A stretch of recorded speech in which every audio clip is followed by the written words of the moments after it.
नमस्कार। आप सभी का हमारे YouTube चैनल केवल गुरुजी लव राशिफल में हार्दिक स्वागत है। मित्रों, मैं केवल गुरुजी उपस्थित हूँ आपके समक्ष। कर्क लव राशि वालों के लिए मई 2026 का महीना किस प्रकार से रहेगा, विस्तार से मैं आपको इस वीडियो में बताऊंगा। अभी तक आपने हमारे YouTube चैनल को सब्सक्राइब नहीं किया है तो कृपया से सब्सक्राइब ज़रूर करें, वीडियो को अभी लाइक करें और वीडियो को अंत तक आप ज़रूर देखें ताकि जो भी जानकारी मैं आपको इस वीडियो में बताऊं उसे आप अच्छे से समझ पाएं। मित्रों, एक और बात मैं विशेष रूप से आपको बताना चाहता हूं, विशेष रूप से जो कर्क राशि वाले लोग हैं, यदि आपकी लव लाइफ में, आपके रिलेशनशिप में या फिर आपकी मैरिड लाइफ में किसी भी प्रकार की कोई भी दिक्कत अथवा परेशानी है तो निसंकोच दिए गए इसी नंबर पे जो आपको स्क्रीन पे दिख रहा है, इस पर आप व्हाट्सएप करें आपका नाम, date of birth, time of birth, place of birth, या आपके पास यदि ये डिटेल सही से नहीं है पता तो इस स्थिति में आप अपनी हस्तरेखाओं की फ़ोटो अथवा अपने फेस की फ़ोटो भेज के भी जानकारी प्राप्त कर सकते हैं। अब बात करते हैं कर्क राशि वालों के लिए मई 2026 में कौन सा ग्रह किस भाव में रहेगा, और ये जो ग्रहों का परिवर्तन मई 2026 में होगा ये आपके प्रेम जीवन, आपकी मैरिड लाइफ को किस प्रकार से बदल कर रख देगा, इस पर चर्चा करते हैं। तो सर्वप्रथम बात करेंगे हम मंगल ग्रह की, जो कि 11 मई 2026 को अपना राशि परिवर्तन करके आपके दशम भाव में गोचर करेंगे और रोचक नाम का पंच महापुरुष राजयोग यहाँ पर मंगल बनाएंगे। ये रोचक योग जो है ये अपने आप में बहुत अच्छा माना जाता है और बहुत शुभ रहेगा आपके लव लाइफ के लिए, आपकी मैरिड लाइफ के लिए। इसके अतिरिक्त 14 मई 2026 से शुक्र का भी राशि परिवर्तन होगा और शुक्र आपके द्वादश भाव में चला जाएंगे, मिथुन राशि में।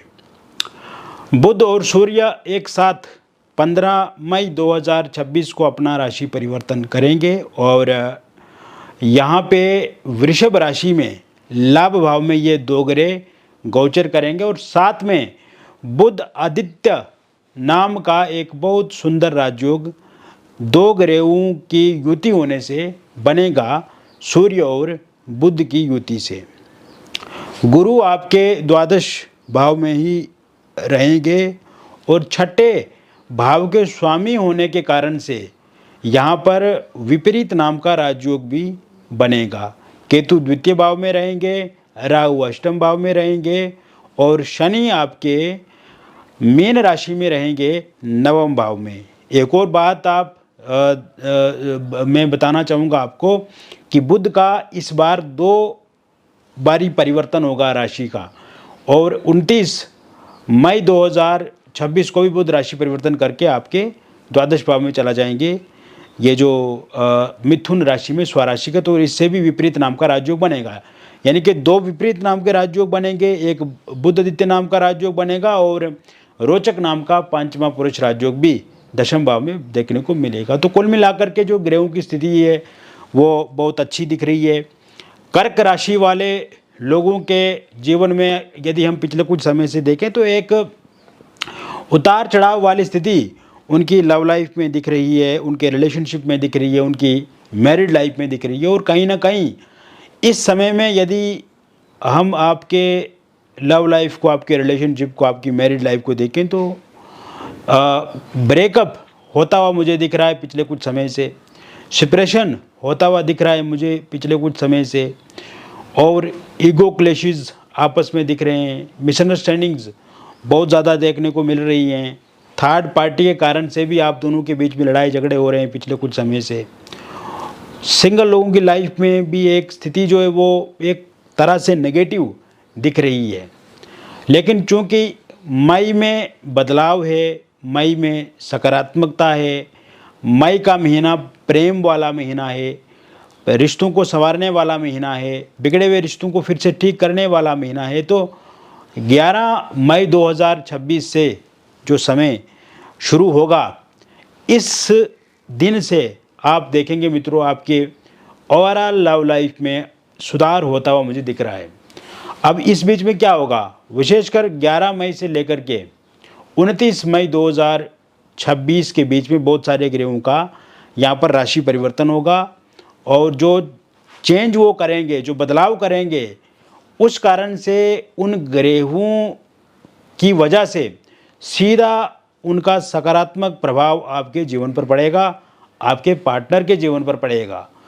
तो इससे क्या होगा, इससे सकारात्मकता पैदा होगी, इससे आपके जीवन में उत्साह पैदा होगा, आपके पार्टनर के जीवन में उत्साह पैदा होगा, आपके जीवन में स्वाभिमान बढ़ेगा। इस समय में आपके जीवन में आपके पार्टनर के बीच में जो भी गलतफहमियां हैं वो खत्म होंगी। तो कुल मिलाकर के 11 मई 2026 से ही सुधार होता हुआ मुझे दिख रहा है। और इस समय में सबसे पहली बात यह है, नो कांटेक्ट सिचुएशन में अगर आप हैं तो बातचीत का सिलसिला शुरू होगा।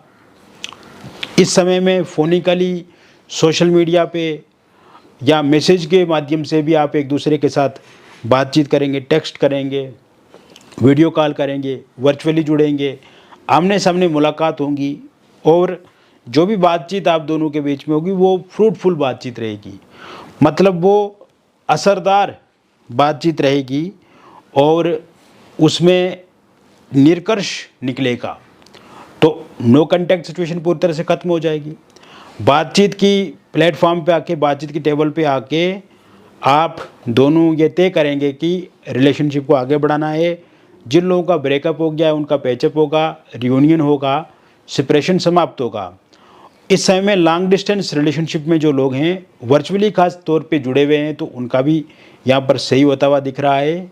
ईगो क्लैशेस खत्म होंगे, मिसअंडरस्टैंडिंग समाप्त होगी, और बातचीत से जो थर्ड पार्टी आप दोनों के बीच में है या थर्ड पार्टी को लेकर के आप दोनों के बीच में वाद विवाद है, थर्ड पार्टी को लेकर के जो भी प्रॉब्लम्स, जो भी समस्याएं हैं एक दूसरे के साथ, वो समस्याएं, वो वाद विवाद समाप्त होता हुआ मुझे इस समय में दिख रहा है। और थर्ड पार्टी भी इसी दौरान जाती हुई दिख रही है। यानी कि 11 मई से लेकर के 29 मई तक का जो टाइम रहेगा, ये थर्ड पार्टी को लेकर के भी बहुत अच्छा टाइम दिख रहा है। यानी कि थर्ड पार्टी जाएगी, आपके लिए ये अच्छा टाइम रहेगा। हो सकता है थर्ड पार्टी के लिए ना हो, लेकिन आपके लिए ये समय काफ़ी अच्छा रहेगा। और थर्ड पार्टी के रूप में अगर कोई फैमिली मेम्बर हैं, रिलेटिव हैं, या कोई अन्य लोग हैं जो आपको लेकर के उनको डिमोटिवेट करते हैं या उनके अंदर नेगेटिविटी को बढ़ाते हैं, तो उन लोगों के जाने के भी योग हैं, या फिर आपके पार्टनर ही ऐसे लोगों से दूरी बना लेंगे। इसके अलावा इस समय में देखेंगे आप, जो सिंगल लोग हैं उनकी लाइफ में भी किसी नए व्यक्ति की दस्तक होगी, और ये शुरुआत भी 11 मई 2026 से होती हुई मुझे दिख रही है। इस समय में आप देखेंगे कि आप जहाँ पर काम करते हैं, आपकी जो वर्क प्लेस है, वहाँ पर किसी के साथ बातचीत शुरू हो सकती है, या कोई इंसान आपको प्रपोज कर सकता है, या आप किसी इंसान को प्रपोज कर सकते हैं, या वर्चुअली जुड़ने की कोशिश वो इंसान कर सकता है आपके साथ, फ़ोनिकली या फिर सोशल मीडिया पे। पहले नॉर्मली टेक्स्ट वगैरह करेंगे, या आस्ता आस्ता कामकाज के बहाने से वो बातचीत शुरू करेंगे, लेकिन फिर धीरे धीरे कहीं ना कहीं आपके साथ वो बातें शेयर करेंगे कि जिससे आपको ये एहसास होने लगे कि वो इंसान आपको चाह रहे हैं, या वो इंसान आपको लेकर के चाहते हैं कि आपके साथ वो रिलेशनशिप में आगे बढ़े। एक तो ये स्थिति दिख रही है। दूसरा, जहाँ पर आपका निवास स्थान है, वहाँ पे किसी इंसान के साथ आपकी बातचीत शुरू हो सकती है, वहाँ पे बातचीत बढ़ सकती है, या कोई इंसान अप्रोच आपको कर सकते हैं। इसके साथ साथ वर्चुअली सोशल मीडिया पे या डेटिंग ऐप के माध्यम से किसी इंसान के साथ आप जुड़ सकते हैं। कोई इंसान आपको प्रपोज कर सकता है, या आप किसी को प्रपोज कर सकते हैं, और यहाँ से भी आपकी बातचीत शुरू हो सकती है। यहाँ से भी एक नया रिश्ते की शुरुआत होती हुई मुझे दिख रही है। इस समय में एक्स पार्टनर की वापसी भी हो सकती है, और क्योंकि एक्स पार्टनर को रियलाइज़ हो रहा है, एक्स पार्टनर को रिग्रेट हो रहा है, और एक्स पार्टनर इस समय में ये जान चुके हैं कि आप उनके लिए अच्छे इंसान हैं, आपने हमेशा उनके लिए अच्छा किया और उन्होंने कहीं ना कहीं धोखा दिया, चीट किया या गलतफहमियाँ उन्होंने अपने जीवन में पाली। तो उनकी वापसी तय इस समय में दिख रही है। 29 मई 2026 से पहले पहले वो वापस आएंगे। और वो लोग जो वन साइड लव किसी के साथ कर रहे हैं, उनके साथ भी बातचीत जो वो आगे शुरू होगी, यानी कि बातचीत तेज़ होगी।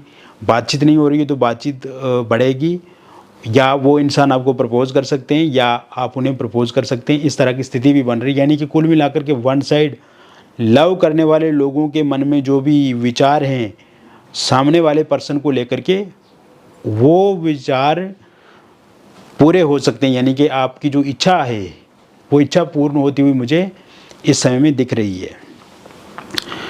इसके अलावा ये समय आपकी मैरिड लाइफ को लेकर के काफ़ी अच्छा रहेगा। हस्बैंड वाइफ के बीच में जो भी क्लेश हैं, जो भी लड़ाई झगड़े हैं, वो ख़त्म होंगे। ससुराल पक्ष से जो भी समस्या आप फेस कर रहे हैं या ससुराल पक्ष से जो भी दबाव आप पर बनाया जा रहा है वो ख़त्म होगा। इस समय में मेंटेनेंस को लेकर के, प्रॉपर्टी को लेकर के, पैसे को लेकर के, संतान को लेकर के कोई भी लड़ाई झगड़ा चल रहा है तो वो ख़त्म होता हुआ दिख रहा है। 29 मई से पहले पहले डिवोर्स को लेकर के अगर आपका कोई केस चल रहा है और उसका अंतिम फैसला आता है तो ये सुलझ सकता है, मतलब यानी कि सुलझता हुआ दिख रहा है, यहाँ आपके पक्ष में होता हुआ दिख रहा है। या फिर डिवोर्स को लेकर के केस अगर चालू हो रहा है या कहीं पर काउंसलिंग वगैरह हो रही है, या काउंसलिंग इस टाइम में होगी, एक जो नॉर्मल शुरू की प्रक्रिया रहती है, तो उसमें भी आपका रिश्ता जो है वो यानी कि बातचीत के माध्यम से भी आप चीज़ों को सेटल करेंगे। और कहीं ना कहीं यानी कि आप जिस तरह से चाहते हैं आपके पक्ष में होता हुआ मुझे दिख रहा है। इसके साथ साथ किसी एक्स्ट्रा मैरिटल अफेयर या किसी थर्ड पार्टी के कारण से आप दोनों के बीच में कोई विवाद है, वो विवाद भी इस दौरान समाप्त होता हुआ दिख रहा है। कुल मिलाकर के अगर देखा जाए तो मई का पूरा जो महीना रहेगा ये आप के लिए बहुत ही परफेक्ट रहेगा, बहुत बढ़िया रहेगा। इस समय में आपके पार्टनर को सरप्राइज़ देंगे, उपहार दे सकते हैं, गिफ्ट दे सकते हैं, पैसे की मदद कर सकते हैं, टूरिस्ट प्लेस पर आप जा सकते हैं, कोई मूवी वगैरह देख सकते हैं किसी थिएटर में, कोई नया कमिटमेंट दे सकते हैं। पहले कमिटमेंट या प्रॉमिस क्या है तो वो पूरा करेंगे। इस समय में आप किसी होटल, रेस्टोरेंट, रिजॉर्ट में एक साथ ठहर सकते हैं। पार्टनर का बर्थडे या आपका बर्थडे, तो बर्थडे से भी आपकी एक शुरुआत हो सकती है बातचीत की। तो कहीं ना कहीं बहुत सारी चीज़ें यहाँ पर अचानक से होती हुई मुझे मई में दिख रही है, जिसका कि आपको भी पता नहीं है, लेकिन वो होता हुआ आप महसूस करेंगे। और कुछ चीज़ें आप मतलब कुछ ऐसी बातें भी आपको पार्टनर इस समय में बोलेंगे जो आपको अजीब लगे, जो थोड़ा सा आप उसमें असहज महसूस करें। इस तरह की स्थिति भी इस समय दिखती नज़र आ रही है। निसंतान लोगों के लिए संतान प्राप्ति के योग इस समय पूर्ण रूप से बने हुए हैं और ये मई के शुरुआत से ही बन रहे हैं। कंसीव आप ज़रूर कर पाएंगे, मिसकैरेज होता हुआ नहीं दिख रहा है, यानी कि कुल मिलाकर के संतान को लेकर के भी समय स्पष्ट रूप से सही दिख रहा है। साथ में मैं बताना चाहूँगा जो लोग अविवाहित हैं, विवाह को लेकर के भी आप देखेंगे कि शुरू में ही आपको विवाह को लेकर के कोई प्रस्ताव, प्रपोजल मिलेगा, बातचीत आगे बढ़ेगी, बातचीत पक्की होगी, रोका एंगेजमेंट होगा, विवाह की तारीख फिक्स कर दी जाएगी। और ये शुरुआत वो आपके जो विवाह को लेकर के कोई प्रपोजल, रिश्ता जो आएगा वो आपकी वर्क प्लेस से भी हो सकता है या आपके निवास स्थान से हो सकता है, या ये किसी डेटिंग ऐप के माध्यम से, वर्चुअली सोशल मीडिया पे, या किसी रिलेटिव या किसी दोस्त के मीडिएटर वो हो सकते हैं और कहीं पर बातचीत आगे बढ़ सकती है। लेकिन जो भी रिश्ता आपको मिलेगा उसे आप स्वीकार करेंगे, सामने वाले आपको स्वीकार करेंगे, यानी कि एक दूसरे की पसंद से ही ये रिश्ता आगे बढ़ेगा। कहीं पर पहले से बातचीत चल रही है तो वो बातचीत भी आगे बढ़ेगी। इसके अलावा अगर पहले किसी का रोका या एंगेजमेंट हुआ था किंतु किसी कारण से वो रोका एंगेजमेंट, वहाँ पर अभी बातचीत बंद हो गई है, तो वो बातचीत आगे बढ़ेगी। Love marriage, intercaste love marriage आप करना चाहते हैं, पार्टनर नहीं मान रहे हैं, पार्टनर के परिवार वाले नहीं मान रहे, या आपके परिवार वाले नहीं मान रहे हैं, तो वो ज़रूर इस समय में मानेंगे। और वही हम बात करें किसी एक्स्ट्रा मैरिटल अफेयर में, आप लिव इन रिलेशनशिप में हैं, डिवोर्सी हैं, विडो हैं, पहले रिलेशनशिप बहुत अच्छा था, लेकिन इस समय में रिलेशनशिप में बहुत सारे मतभेद हैं, बहुत सारे उतार चढ़ाव हैं, आपसी कलेश है, समन्वय सही से नहीं है, तो ये स्थिति भी सामान्य होती हुई इस समय में दिख रही है। यानी कि कुल मिलाकर के आपका रिश्ता भी बहुत अच्छा दिख रहा है। तो कुल मिलाकर के मैंने विस्तार से आपको बता दिया कर्क राशि वालों का love life, relationship, married life मई 2024 में किस प्रकार से रहेगी। व्यक्तिगत विश्लेषण हेतु दिए गए नंबर पे आप हमसे जुड़ें, संपर्क करें, चाहे आप व्हाट्सएप करें या आप हमें फ़ोन कॉल करके भी अपनी समस्या हमें बताएं। विस्तार से हम आपको समस्या का समाधान करके देंगे। मिलेंगे फिर एक अन्य वीडियो में, तब तक आप स्वस्थ रहें, खुश रहें और सकारात्मक रहें। बहुत बहुत धन्यवाद।